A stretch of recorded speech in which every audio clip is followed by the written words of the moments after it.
Yes, guys, how you doing? Welcome back to Football Inc. and to Sean Butler TV, a multi-stream without Spurs talk show today. We are talking about all things managers, all things strikers, forward pursuits, and of course, we couldn't let a day go by on this channel or on any of the channels here really without doing something to do with ownership. And we got some interesting news out regarding various different top six, big six clubs and various troubles that their owners are in. There are some troubles in the world of football ownership. We're here with, of course, member of the show, owner of the channel Football Inc. with Jonny H3232 from Twitter. How are you, Jonny? Good to see you, mate. All good, all ready to go. I mean, it's an exciting time now for Football Inc. We started it, just get it going. But our firm aim was to give it a proper launch coming into the transfer window, which we're approaching now. And so it's only fitting that we should start to be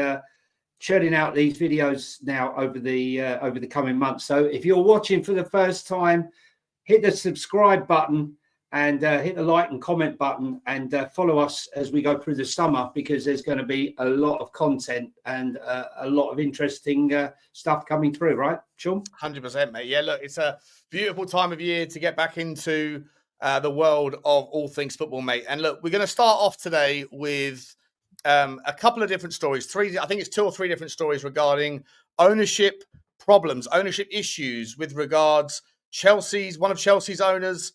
I think he's about a 90-year-old billionaire. He's not the one. He's not Todd Bowley. He's not associated with Clear Lake Capital, but he is in a little bit of sticky water with regards some issues. But before we come to that one, Jonny, we're going to talk about Sir Jim Ratcliffe. We've been talking a lot about Sir Jim Ratcliffe over the last, especially on the Spurs talk show with regards, the different sort of styles of potential ownership that Tottenham could move into.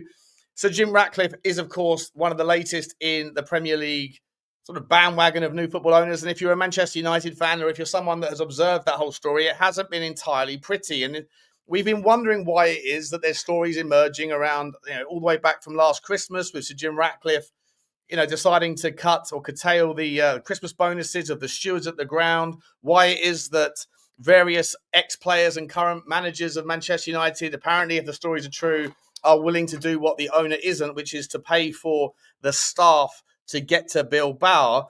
And then a story breaks today from the Daily Mirror, it's on the screen, I think, that says, maybe give us some insight into why, Jonny. So Jim Ratcliffe loses £6.5 billion of total wealth in the staggering blow for Manchester United. In an utterly dismal campaign for Manchester United, if it wasn't enough to leave Sir Jim Ratcliffe in a gloomy mood, the British billionaire's huge net worth loss certainly would.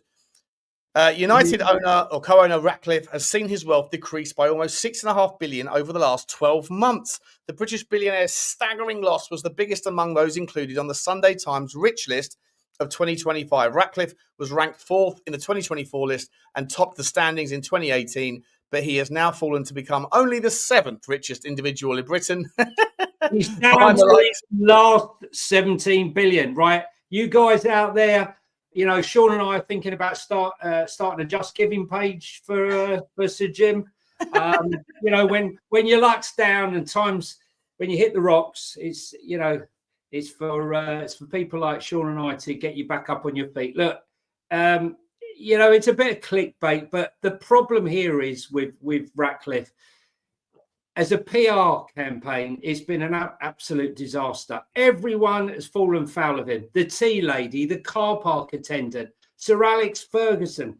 It doesn't matter. If you were on the gravy train, then you've been cold.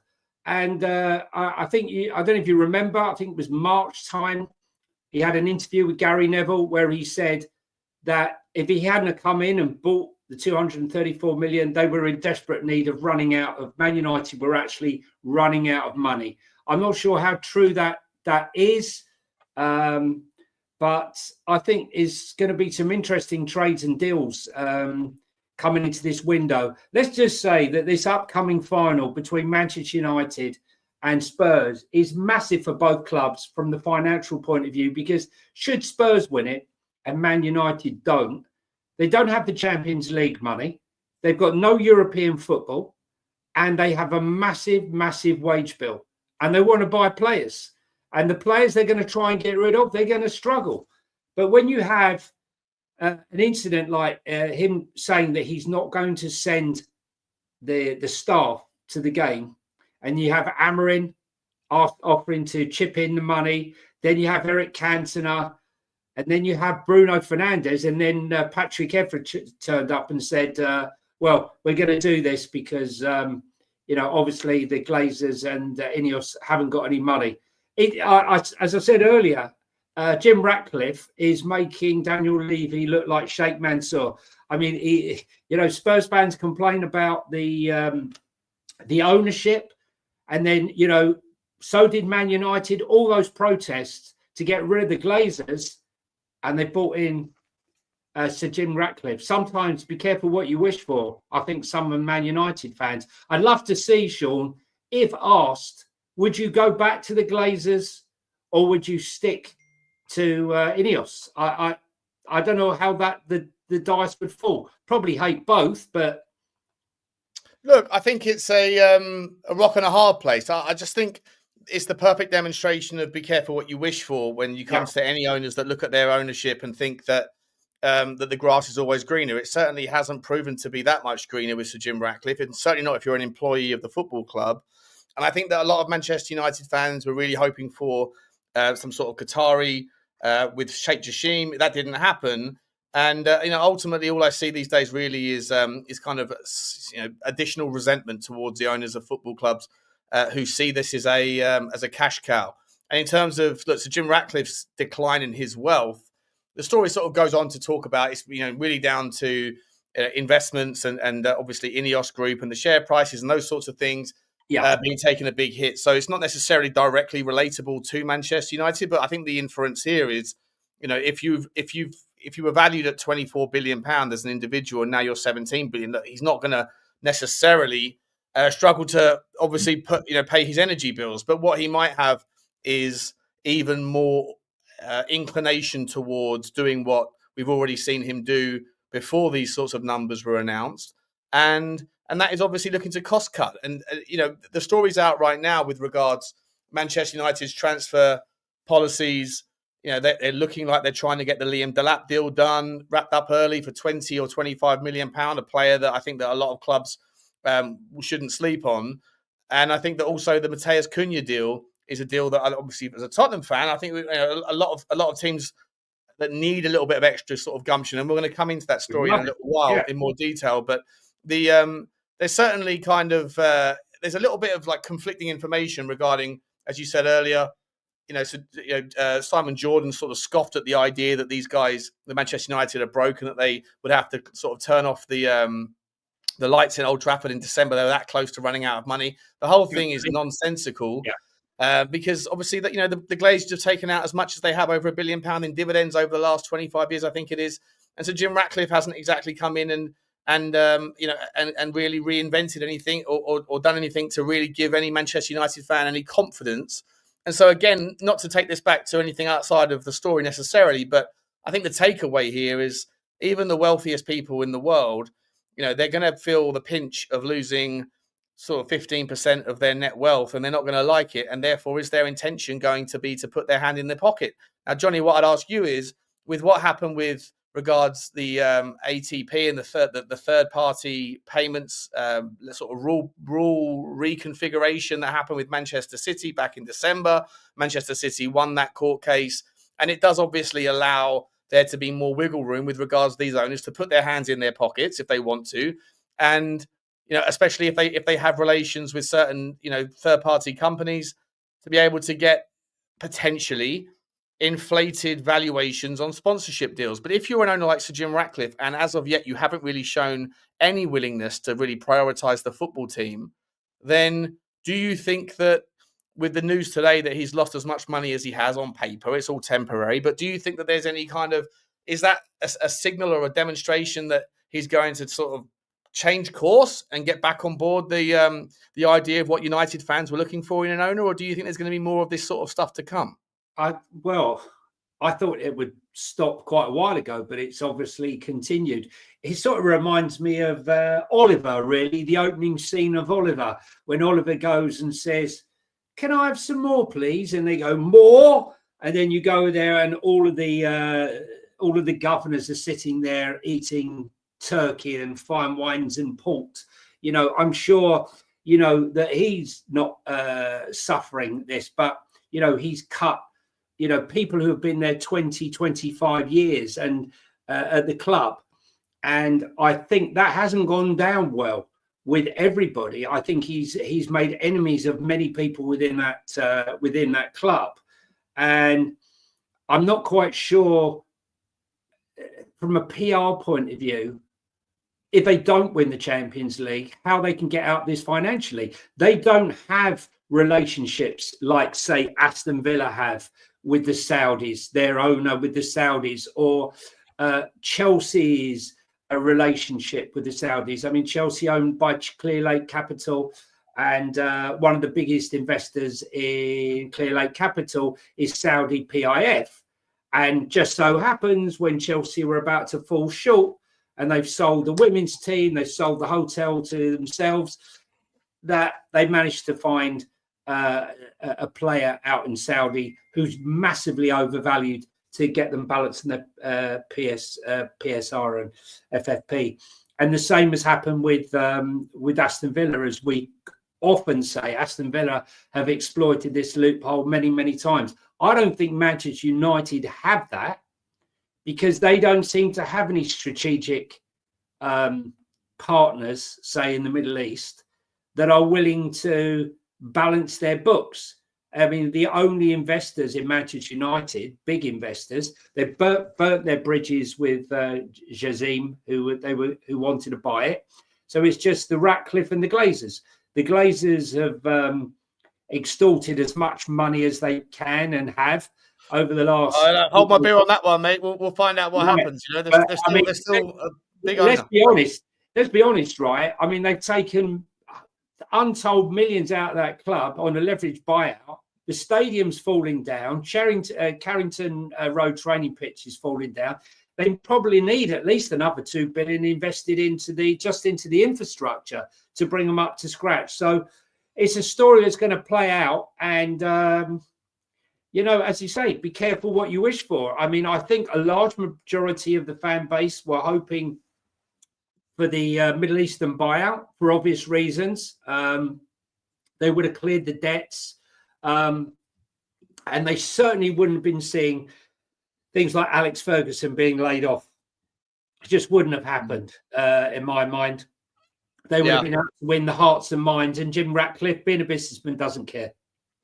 It draws you back to that kind of the moral hazard, right? Not that I'm going to get into that, or we should get into that on this particular one, but obviously, you know, I think a lot of people like to point fingers when it doesn't affect them, but as soon as there's the opportunity for them to benefit from certain, you know, moral grey zones or whatever, they don't mind. They'll suddenly park their issues and think about what's good for them, right? What's in my backyard and what's in it for me. With them is the phrase. But listen, it's not just Manchester United owners that are having a tough day today, mate. We've also got this story here out from the Daily Mail regarding Chelsea's owner. And as I said, it's not Todd Bowley. You did mention Bowley and Clear Lake Capital. This guy is his name is Hans-Sorg Viss, I think that's how you say it, a Chelsea co-owner that has been accused of sexually harassing one of his employees at a winery he owns in California. The guy is 89 years old, and he's accused of sexually harassing a 30-year-old female employee for a threesome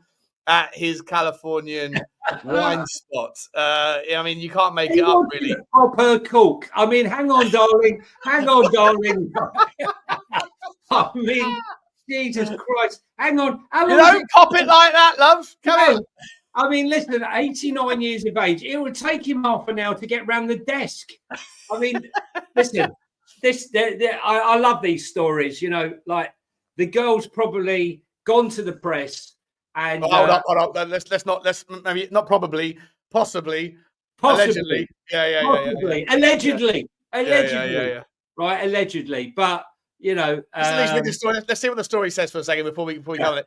In addition to the West London club, Viss owns a winery, Halter Ranch in Paso Robles or Roble, I don't know how you say that, and regularly donates to left-wing causes after making his fortune by selling a medical device manufacturer in 2012. So he's part of the Democrats' side of the conversation. He is thought to have a net worth of around $4.8 billion, 3.5 billion quid, and has given Not very billions much. to charities.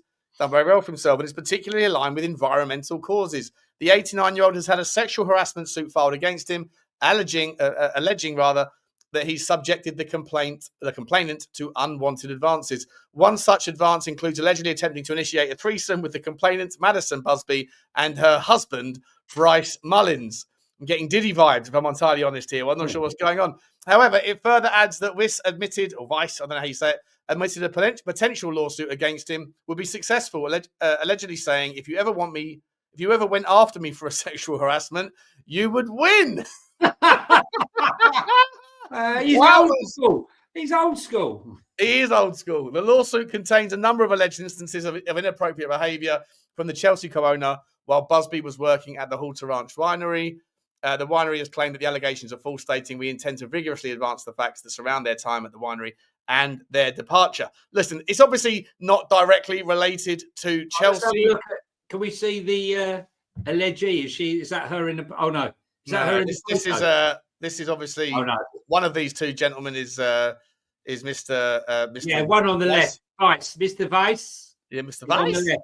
Yes. Where are your knickers? Where are your knickers? I mean, look, it's almost not directly related to Chelsea, mate, but it's just another little kind of. I don't expect that there'd be in translation, Sean. She thought she was coming for a tasting, right? Okay. He had a different slant on the tasting, right? And it just went awry. Okay. She invited her husband down for what thought there would be a wine tasting, and it turned into something else. And listen, when you're worth only 4.8 billion, compared to, it's quite poor in comparison to 17 billion Jim Ratcliffe, but still quite substantial. He doesn't care at 89. He doesn't care. I don't know how many pills that's going to take to get that going, but yeah, look, I mean, in terms of the kind of the overlap into football, though, obviously it's not going to be a sort of any kind of settlement. It's not going to be any significant sort of dent into Chelsea's armory, mate. But there is a constant, never-ending stream of challenges that the Chelsea ownership have to, or the fans of Chelsea have to. Sort of talk about briefly. Although, look, as Tottenham fans, we've had our own share of it with our guy or our previous owner, who's I think I'm not sure, is he on probation or what's going on with him with regards his legal issues after all sorts of challenges. I know your tweet, the best tweet you ever put out, is still going there. You're talking about the settlement for Joe Lewis. Yeah. Yeah, really tried to get him out. Joe Rodon and yeah, not great, mate, not great. And listen, just quickly on that story, right? So, whilst we're talking about the ownership, there's also another story out today regarding 5 other Premier League clubs, all whose owners need to be very careful regarding sponsorship deals. So we're sort of just trying to round off here all of the various ownership-related mischief that's happening, and it seems to be sort of quite frequent and pervasive across the top flight. But 5 English clubs, including Newcastle United, warned about the risks of promoting unlicensed betting websites. 5 English clubs, Bournemouth, Burnley, Fulham, Newcastle and Wolves, have been contacted by the government agency after regulatory action resulted in a white label gambling operator, TGP Europe, leaving the British market. I won't bore you with the story, Johnny, but in a nutshell, mate, this, to me, smokes of or stinks of the early. I mean, they're not going to get in trouble as long as they just sort of walk away from that relationship gently, as they're not licensed, and therefore they can't do it. They might fight. Basically, they'll face fines or whatever. But it's kind of irrelevant. But this obviously is. There's a new thing that's coming up in the zeitgeist right now. They're probably very close to being implemented. Government regulator for sports, and obviously football being the main kind of ingredient into advocacy there. I just want to get your take quickly before we move on to the next topic about sports regulators. Do you think that there's anything? Obviously, the rules aren't very clear with football. PSR is really, the rules aren't worth the paper they're written on. Manchester City, we were told we were going to get the result of their 100 and however many charges it was in March. That never came. I think we were initially expecting them in January. We're now in May, still haven't heard anything. Manchester City have already run recent battles, as we mentioned earlier, about the third-party transactions.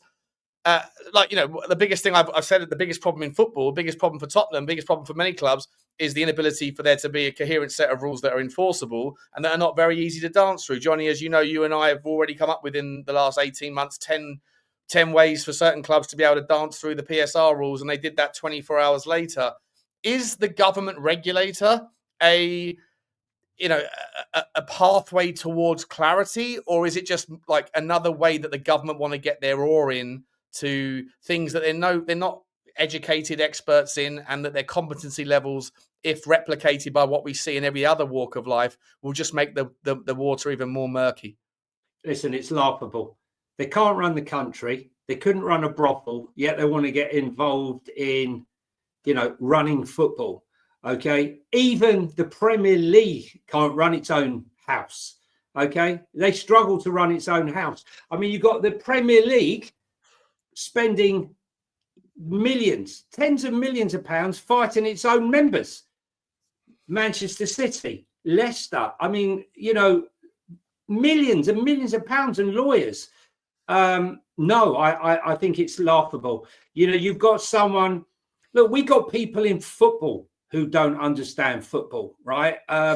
We have. I mean, listen, Daniel Levy is fantastic when it comes to finance, okay? But when it comes to football matters on the pitch, not so good. Finance, fantastic. But you have to have someone come in. Look, we know, how long does the average person last in a government post? Not very long. A year, 18 months, if you're lucky, before they're moved on. There's a cabinet reshuffle. And then you've got some other guy that's going to come in, or some other woman that's going to come in with a different perspective.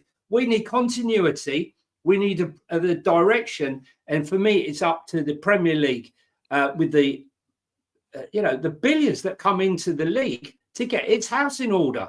And I think it's reminiscent of the league itself to still be in this state right now, where the government feels like it has to get involved to put our house in order. Had they come across and slapped Man City on the knuckles and relegated Man City, or said, look, Chelsea, look, we can see highway robbery taking place in broad daylight with what Chelsea are doing, selling the state, the hotel to themselves, selling the women's team to balance the books, selling players that haven't even, played a game for £30 million to balance the books, and swapping players with Villa and Chelsea and Saudi.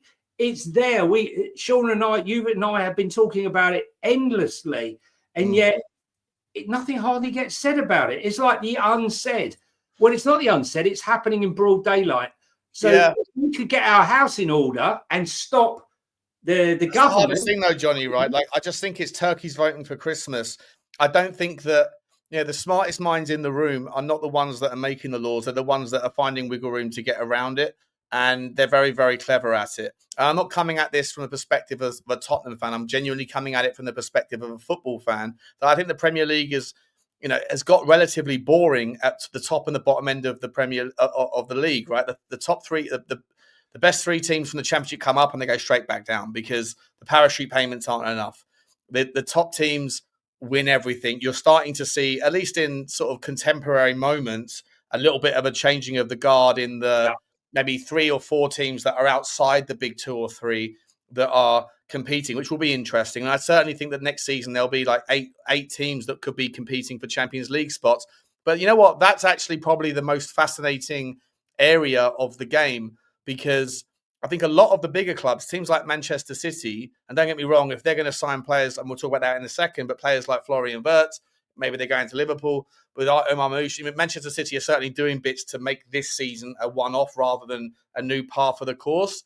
But ultimately, there's a lot of teams at the top end that are set up with their cost structures that depend on the consistent revenue streams of the Champions League. But when you have in an ideal world, from our perspective, Tottenham that will win on Wednesday and get back in there. But if not us, then Manchester United. One of those two teams will be back up and competitive. The other one will get left behind.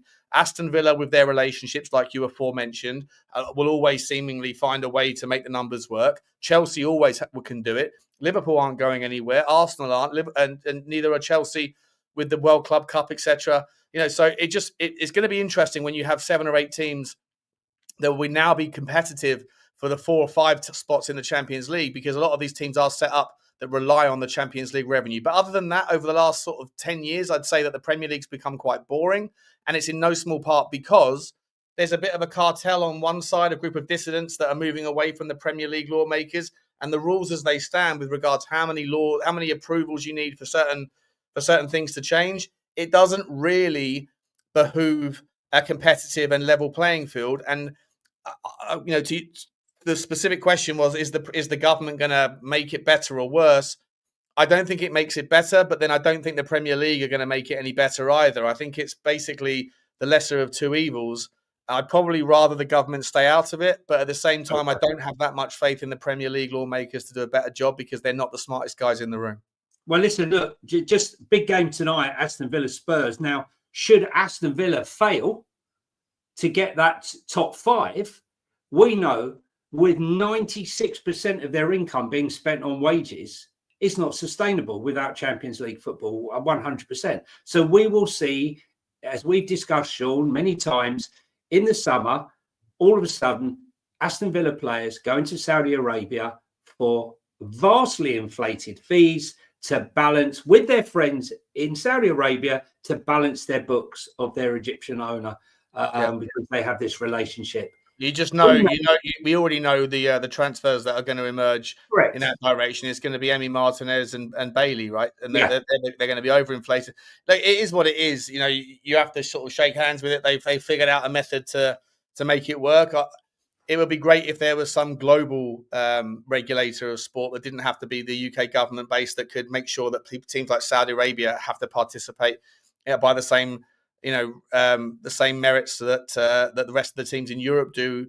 But that's not going to happen anytime soon. As I say, Turkey's voting for Christmas, mate. But we'll move on, mate. We've been going for 27 minutes on that one. Just before we do that, I was going to say, smash the likes and the subscribe button if you're watching.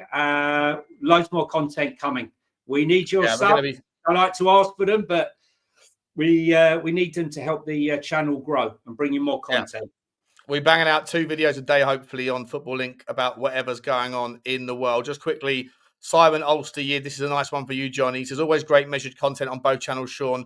And Johnny is like a genital wart. He is growing on me. I don't know. That's a backhanded compliment. I think it is, mate. I think it is. I think you've won him over. There you go. A minute. I won't check now for any genital warts, but appreciate you, Simon. Listen, mate. Let's move the story into the transfer news, views, and clues around the Premier League. And obviously, the big news is at the top end of the market right now. All of the big boys seem to be moving in certain directions, getting business done early, which is a frustration for those that have still got things to work on and have outcomes to get to before we can know where we're at. But for the other teams, they're not hanging around, right? So Arsenal is obviously a big talking point. So we're going to talk about them right now. And I want to bring up this particular story because it's good news on the one hand for Arsenal fans, but according to the Daily Star, there's also potentially a little bit of bad news on the other. And where we're going to move from this is into a relationship between Arsenal and Newcastle. And it seems like, according to other reports that I'll show you guys, that there are... Berta, the new... the Arsenal CEO, whatever it is, yeah. But this particular one is talking about the good news is that Arsenal are in pole position to sign Sporting Lisbon striker Victor Gyökeres. I think a player that's just smashed it out of the park at every level. He's moving... Yeah, he's really, really, really impressive at every level. He's really not fazed by any particular division of football or what standards are. He's just smashing it out of the park. But so it looks like Arsenal are in pole position to sign him. But last week we were given the kind of here we go on Martin Zubimendi. But apparently there are now doubts emerging over a move for him. So we're just going to read through this and see where it goes. I haven't actually read through it yet. But Liverpool were very, very keen to bring him the last transfer window. But it didn't happen because we know, as we discussed before, Mike Marino and Zubimendi had a fantastic relationship out in Spain. Their double pivot, it was something Best to in Europe behold. last season, yeah, for sure. Yeah, definitely. Sorry, Sean, go on, carry on, mate. Sorry. Sorry. Hang on, where's my page? Here we go. So I'm going to bounce around here for a few different articles, but we're going to sort of seamlessly shift the conversation around this particular one. There's stories out with Newcastle and Anthony Gordon, believe it or not, a player that was once upon a time linked with Tottenham. Now apparently he's highly linked towards Arsenal. There's lots of things going on with these clubs, and we're going to bounce around a few articles, and then we're going to get sort of the multiple takes on it. Arsenal's chase for Victor Gyökeres is heating up, with the Gunners now leading the race to sign the Sporting Lisbon sensation, says the Star. Gyökeres has become one of Europe's most sought-after players. 52 goals this season has helped Sporting take control at the top of the league as they bid for a second consecutive Premier League title. Arsenal are eager to secure a new striker as Arteta aims to end the club's 5-year trophy drought next season. Gyökeres tops their wish list, and it seems they're nearing a deal with the Swedish player. However, there's uncertainty surrounding their pursuit of Martin Zubimendi. The midfielder seemed destined for the Emirates, but Real Madrid may disrupt those plans. This could be a significant setback for Arteta, who had earmarked Zubimendi as a key summer target. Johnny, if I'm not mistaken, wasn't it given the "Here we go" by he was. He was, wasn't he? Look, yeah, listen, look. Arsenal are rumoured to have around about 300 million pounds to spend. It's a huge sum of money, right? I mean, it's a massive statement. Arteta's said this himself. You know, for me, I think Marino was the first part of the jigsaw. Zubimendi completed that jigsaw for the midfield, getting rid of Partey, having those two in the middle as a pivot. That's really dangerous. And then putting Gyökeres at the top there with 52 goals in 50 games. For me, he's the most exciting. I'm just amazed that no one has gone all in on Gyökeres. Yes, I know he didn't, he didn't impress at Brighton, went to Coventry and was sold, for a measly 1 million. And then Coventry sold him for like 24 million euros to Sporting. But since then, you hear stories, people say, yeah, but it's only the Portuguese league. This guy has done it in every single games, all the games. He's done it in Champions League. I think he's 6 for 6 in the Champions League as well.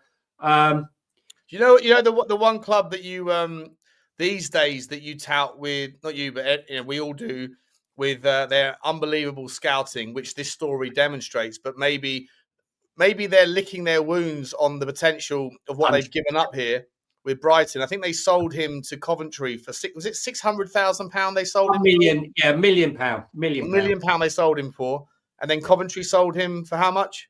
24 million euros. But a year later? Was it a year later? Yeah, but I would have thought, even allowing for Tony Bloom's astute business sense, that they would have had a sell-on clause inserted into that. No two ways about it. But if Coventry have, then very good. Listen, as a Spurs fan, I never wanted Dominic Solanke for 65 million, for 80 million euros, 75 million pounds. Last summer, you could have got Gyökeres. And for me, he's on a different planet. And I think if Arsenal do get Gyökeres, then this shit's going to get very scary for the rest of the Premier League.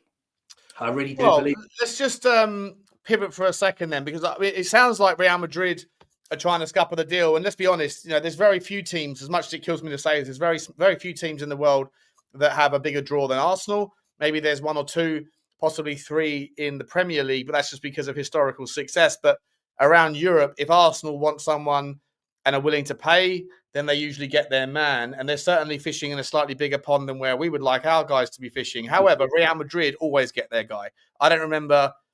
Can't remember any time. I don't remember a time where Real Madrid have gone for a player with absolute intent and have not got the guy, because it's Real Madrid. So if Real Madrid are coming in, if the here we go was wrong, or if it didn't happen, then I'm just remembering it differently, then that's interesting. But where will Arsenal pivot to? I mean, Zubimendi is a 6/8, so it's not really a similar story here. But according to Football 365, Arsenal are accelerating a shock move for the Newcastle star Anthony Gordon as talks are advanced for the £60 million player.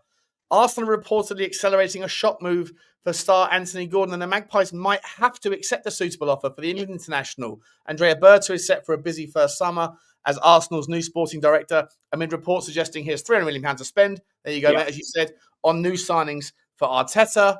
It's been claimed the Italian has already wrapped up a deal for Sociedad Zubimendi, not according to the last article, after triggering his £50 million release clause, though Xabi Alonso's arrival at Real Madrid could yet throw a spanner in the works. There you go. A new striker is also a top priority, but Berto is also looking at other options on the left wing as either an alternative or a replacement for Martinelli, amid claims they could listen to offers for the Brazilian. They remain keen on Atletico Bilbao's Nico Williams, but Football Insider claim the Gunners are also accelerating a move for Gordon. Jonny, Nico Williams, a player that we're all very familiar with, a player that everyone in England until this season have said this guy's the best young talent across Europe that's kind of proving it at the big level. But this season, Williams really hasn't been anything like as impressive as he was the year before. Are we thinking that there's maybe is it like a one-season wonder from him? Or, he had a massive sell-on fee. He had massive wages, huge demands. I remember Tottenham were looking at him and he wanted something like 350 grand a week, which is obscene and insane. Even Arsenal fans, I remember saying at that price point, forget it. He didn't go. I think he signed a new contract. And then this season, he's been relatively average. And I wonder whether Anthony Gordon is tried, tested, proven. I mean, Jonny, I remember me and you, when I first met you a couple of years ago, we were talking about Anthony Gordon when he was linked with Tottenham. I love him. Yeah.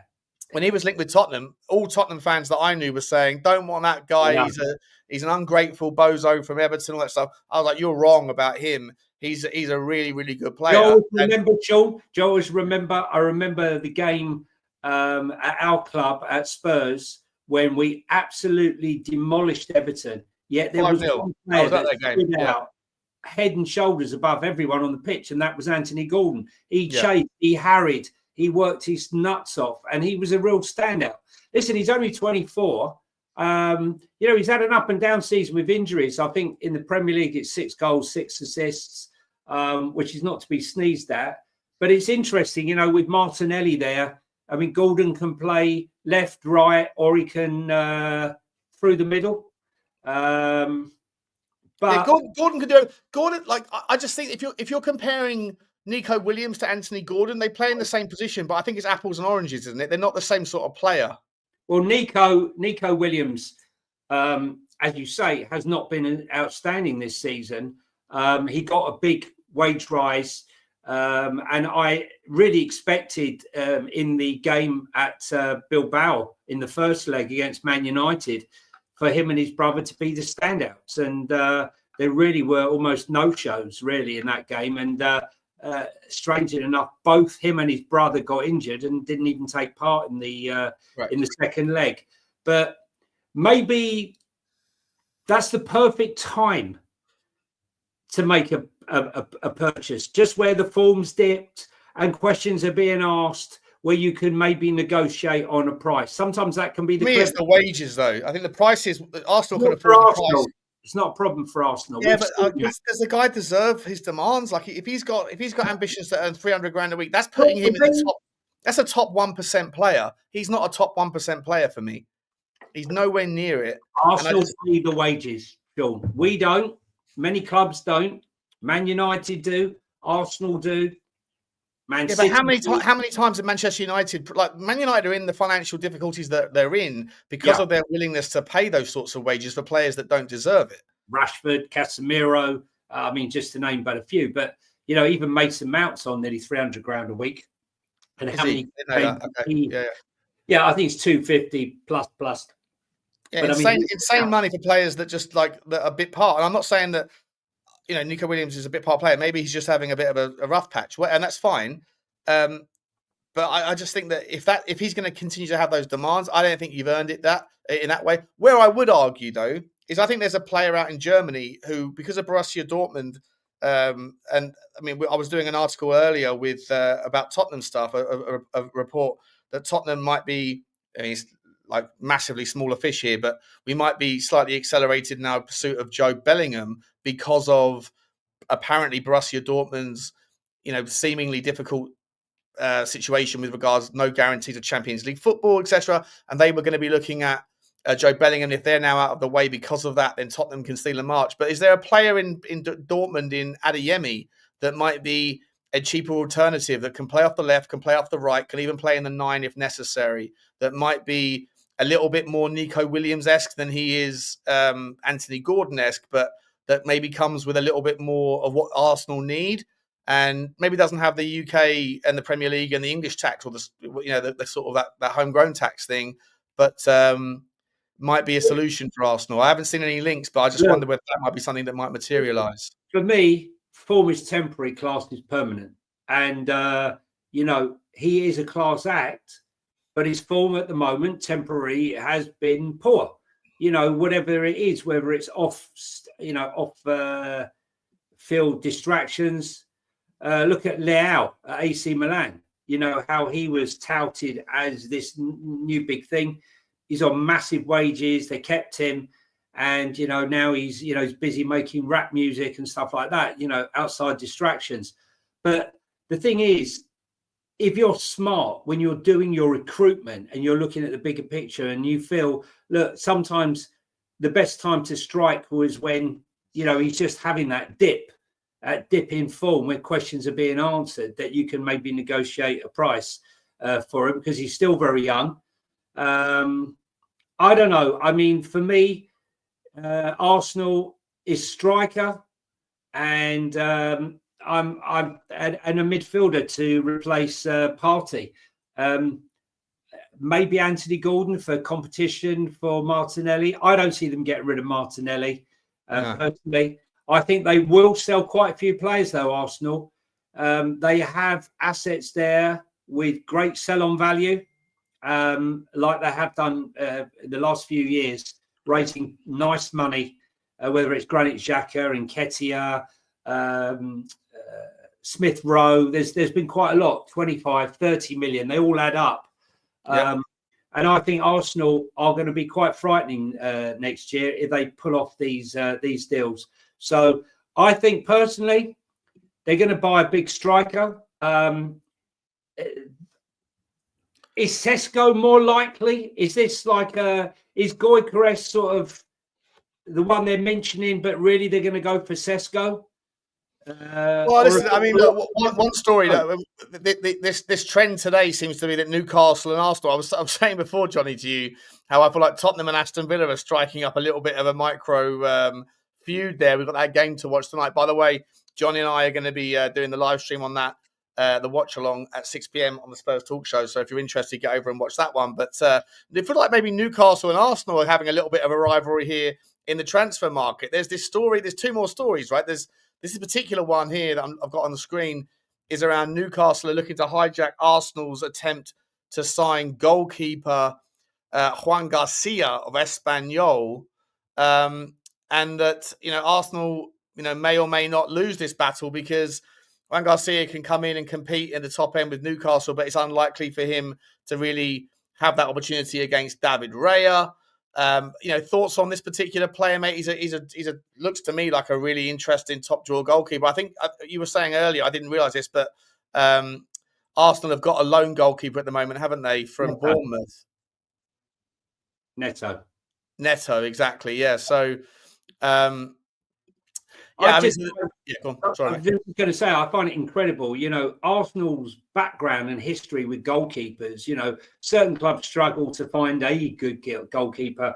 I remember when Jay Leno was playing for Arsenal, and what's the old Brighton player, the shithousery guy, kneed him in the head, and he went off injured. What's his name? Not sure. Went off to Everton as well and was shithousing them as well. I'm trying to think of his name. It'll come to me. No, not the keeper. He used to play for Brighton and then Everton. Striker. It'll come to me. Anyway, I remember when he got taken out and he was being stretched. Mopé. Neil Mopé. Sorry. Mopé, yeah, that's right. Yeah. the shithousery. He took out Leno. Leno goes off. I said, that's Arsenal season done. And then in comes Emil Martinez, who was even better, right? Then they sell Martinez, right? They sell Leno. Then they sell Martinez. Then they bring in Ramsdale, right? Then they bring in Turner. Then they bring in Raya and they sell Ramsdale. I mean, they're constantly producing top goalkeepers, where a lot of clubs, you know, their backup goalkeeper is Liverpool. Liverpool have a good backup goalkeeper in Kelleher. Spurs, so it's improved a bit. Aston Villa, the drop-off's quite a lot. Man City is okay. But a lot of clubs, the drop-off is quite significant when the main goalkeeper goes out. But Arsenal, they don't seem to have. They put a lot of emphasis on having absolutely top-draw backup goalkeepers. It's the most important thing, mate, because look what happened to Tottenham this season, right? Like, it's very rare that you use your first choice goalkeeper and your second choice goalkeeper. Tottenham lost both at the same time. Yeah. And I just think that, you know, even going down to your second choice goalkeeper, you need to have confidence, because mistakes made by goalkeepers always end in goals, right? Goals conceded. Whereas a striker can miss 9 chances in a game, and if he scores the 10th and they win 1-0, he'll still get the man of the match, right? Yeah. So like the impact and the kind of amplitude of mistakes in terms of outcomes is far harder felt at the bottom end of the pitch than it is the top end of the pitch. And so I think that Arsenal are right to be looking at, you know, and focusing and prioritising on not having any weakness in that area. And I wish it was something that our club did. Just to continue this Newcastle-Arsenal transfer feud, though, there's another story out here that that's not the story, sorry. Eddie Howe is angry, according to the Mirror, regarding this constant noise regarding Arsenal's transfer for Alex Isak. I mean, how do you see this? I think this is going to be the story that goes all the way to the deadline day, unless Arsenal were to go and get someone like a Sesko, like you said already, or an Adeyemi, or whoever else is out there. And I think that Alex Isak is probably the most highly prized striker in world football. I think he's valued at around maybe 130, 150 million, depending on who you ask. Arsenal would love to do it. They've got the money to do it. Can they afford it? Can they convince Newcastle to sell? And if so, does that create some sort of transfer merry-go-round, mate, that's going to affect a lot of other clubs in that secondary tier of football? Because Tottenham are looking for a striker. Liverpool are probably looking for someone to replace Darwin Núñez if he goes.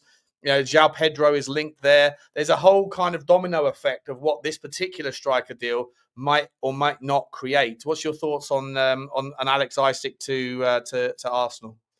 I can't see it. I mean, without going into the nitty gritty, there's too much money behind the Saudis.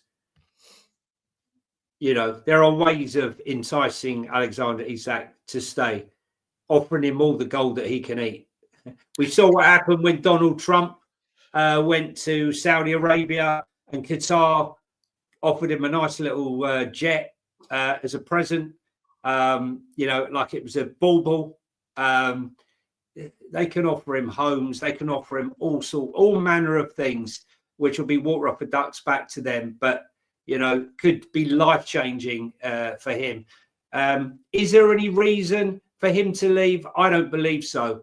Yes, new channel, Nate the Ape. New channel. Yeah, by the way, guys, whichever channel you've come in on, there's 150 people here, which is miles bigger than I was expecting, considering the size and the absence of content on Football Inc. and Sean Butler TV. If you are here on Sean Butler TV, please get down into the description and go across to Football Inc. and smash the sub and the like, and vice versa. If you're here via Football Inc., please do the alternative. Sorry, Johnny. Yeah. Alex Isak to Arsenal, so you don't think it's going to happen? I just think that, you know, there's too much at stake for the Saudis to lose him. And I think, you know, the fact that I would say it's probably 75% certain they're going to be in the Champions League next season. Pretty much, yeah. There's no reason for him to leave. Only if they were to drop out would it be a thing. But I do think this transfer window, despite FFP and PSR, could be one of the biggest we've ever had. I really do. Oh, it's going to be multiple billions. It's going to be insane. Oh, here's an interesting one. One of my favourite players from 21 years of age, I think he's now 23, Xiao Pedro.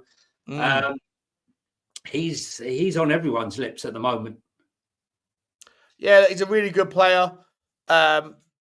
Look, Liverpool are going. I think that, part of the reason why I agree with you about the size of the transfer market this year, Liverpool don't really do what other teams do, where it's every year there's 2, 3, 4, 5, 6 sort of transitions. They seem to go, kind of years without very much transition, maybe one player here or there to sort of fill in a gap or whatever else, and then all at once they'll go through a big sort of rebuild. Continuity.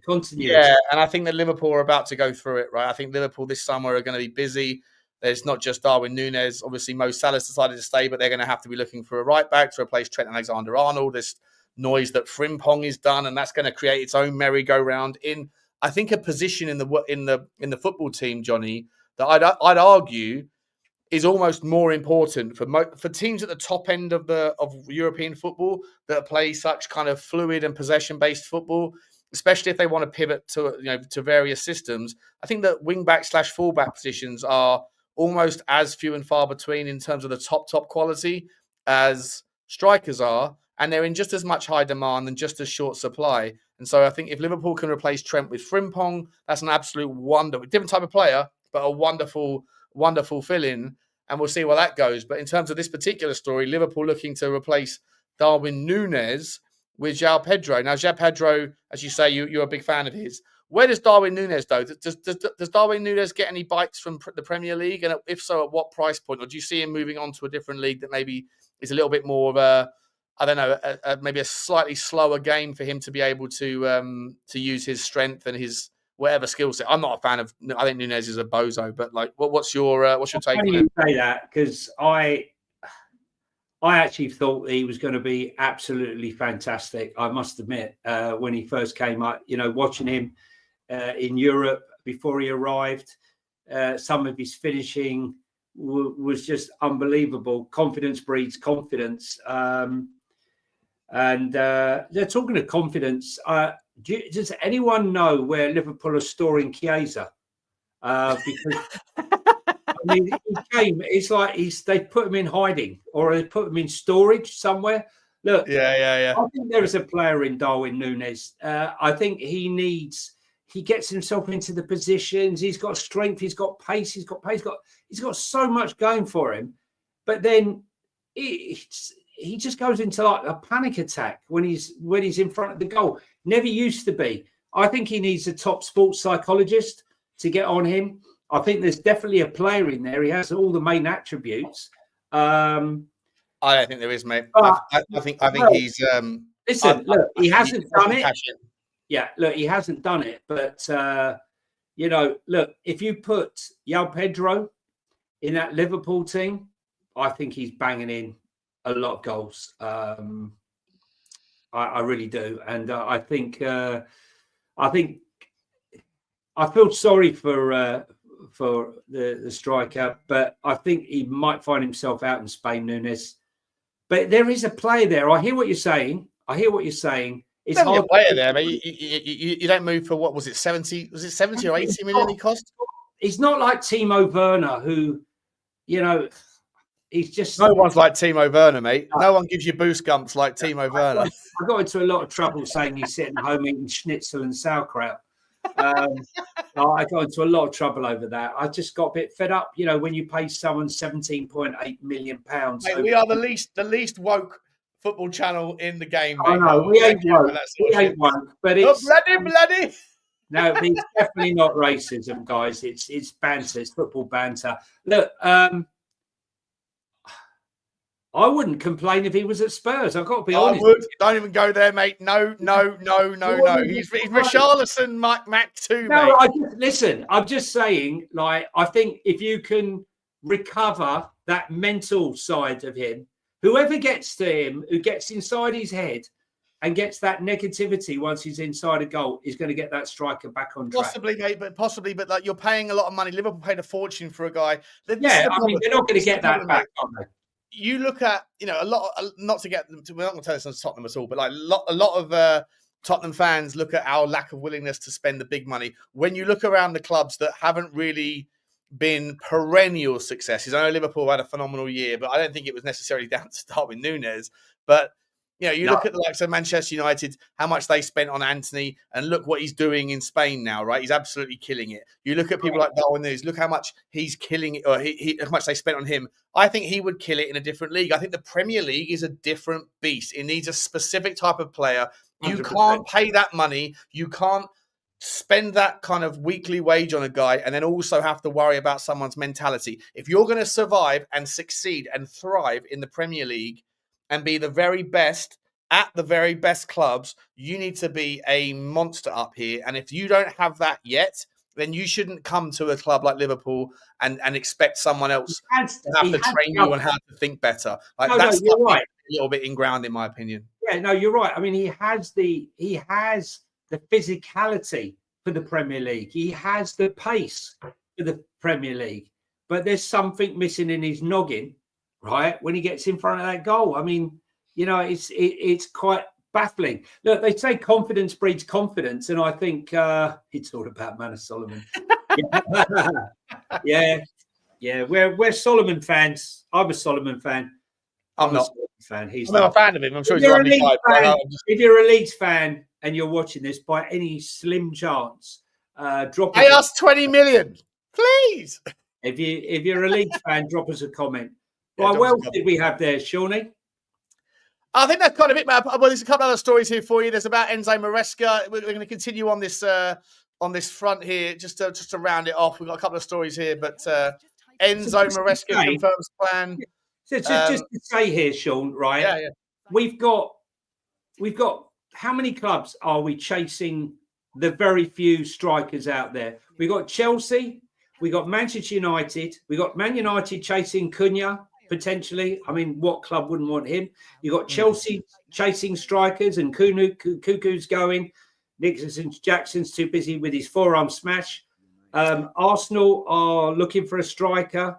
Newcastle will have to find a replacement if they lose. Yeah.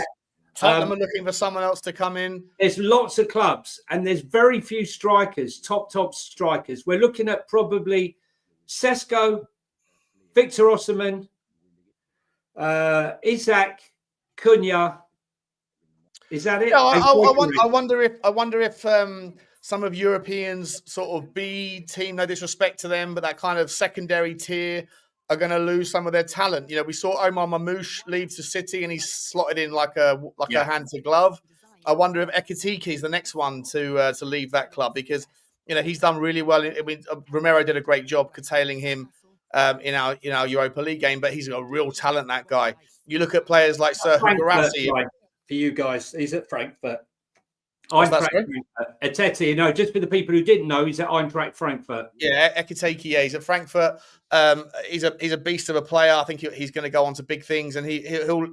I don't know if he'll leave this summer, but he'll certainly leave at some point. Yeah. You look at players like Sir Guirassy, players that I once upon a time, not long ago, called clumsy and accidental, that ended up banging in 12 goals in the Champions League this season and put me to shame.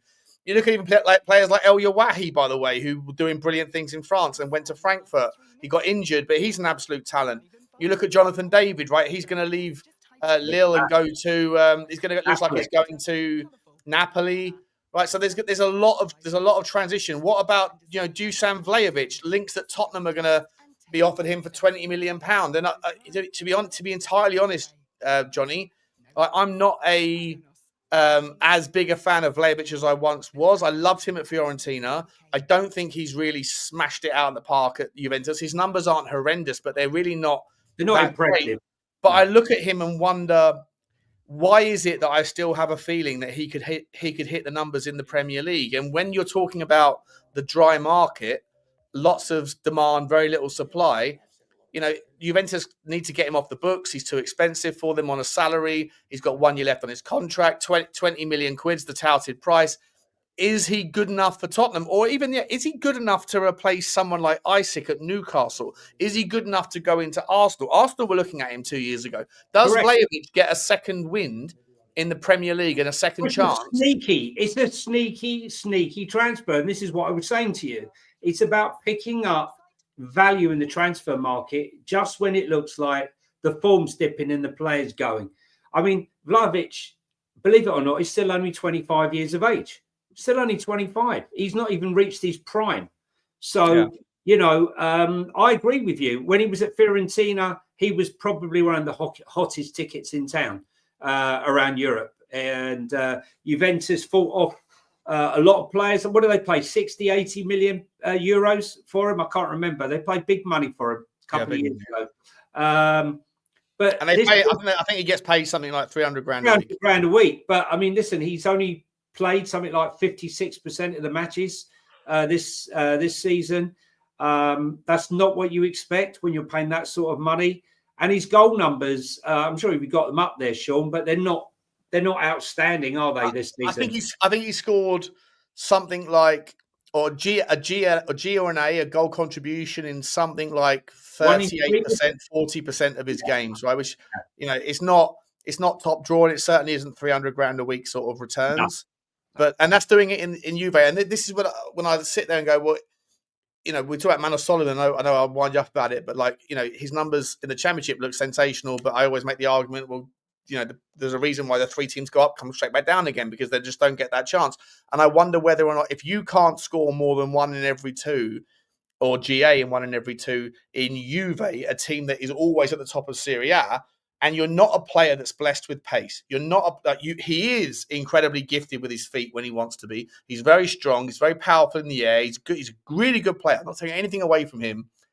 But does that transfer to the Premier League? And I would say on paper, I would say no, it doesn't, and therefore avoid. But there's something about him, Jonny, that I can't really articulate through the stats, and I can't really justify apart from, is it the gravitas? Is it Harrods Tupperware? I don't know what it is, but the name and the club and the fact that, he's got the physicality, Sean, right? You look at someone like Lookman, who I always quite liked. He didn't really smash it at Everton. He's gone abroad and he's much more of a, big hit abroad than he is in the Premier League. Leicester, Lookman, wasn't he? He's Leicester. I'm sure he was on loan at Everton as well. Right. I'm sure he was. There's the other player that was at Everton that went across was Moise Kean. Moise Keane's another one, but he came from Italy to Everton and then back. But my point here is that, it's a physical league, but is that old-fashioned? I always look at Vlahovic as one of those old-fashioned Mark Haitley type strikers, hanging in the air, powerful head over the ball. But is that football today? Is that really what football is now? Is football transitioning into something else where it doesn't? Well, football works in cycles, though, doesn't it, mate? Like the back three was a bit of a dead thing, and now it's sort of coming back. Like a lot of teams are pivoting back to back threes. A lot of managers. Used to play with 2 strikers, Sean. And you play 4-4-2, and you'd have 2 big guys up front. Battering rams. It's all in a cycle. But I'm not sure if Vlahovic, old school in the old Premier League, I would have said he was bang on. Yeah, in the late 90s, he'd have been a beast in the Premier League for sure. Right? Like Shearers and all that, right? He would have fitted in perfectly then. I'm not sure if he's, but for £20 million, he's worth the punt, but not for 300 grand a week. That'd be 200 grand a week. Yeah. Yeah. All right, well, listen, we've been going for an hour, mate. That's a kind of roundup of what we wanted to get through today. All of the different transfer news, views, and clues, guys. We are live on on Sean Butler TV and on Football Inc. If you like this sort of content, then make sure you hit the subscribe to both. The link's in the description. Whichever one you came in on, the link is in the description for the other. Hit the like button for us. Both channels will be pushing out content around non-Tottenham specific stuff, football finance, whatever's going on in the world of football throughout the summer. So if you enjoyed it today, then hopefully you can enjoy it again. Jonny, anything else you want to plug, mate? Your socials? No, I'm fine. Those who know me from Spurs will already know who I am and what I do. But I'm keen to get the if you are watching for the first time on Football Inc., hit the sub button. As I say, if we haven't covered your team today, whatever the team may be, I know some of the teams in our in the last season's graphic. We need to update that. But if we haven't covered your team today, we will be covering them. You know, we've done stuff on Brighton, we've done stuff on Wolves. We'll be doing stuff on all the clubs that are in the league and the clubs coming up into the league. So it's going to be exciting transfer season, probably one of the most exciting that there has. And it would be great if we could finally get closure on this Man City FFP PSL nonsense, because we need to call time on it. It's been the longest running soap opera I've ever experienced in football. It needs to come to an end. Sean, it's been a pleasure doing this, and it's goodbye from me. It's goodbye from him. See you on the next one. Take care, everybody. Thanks for dropping by. Bye-bye.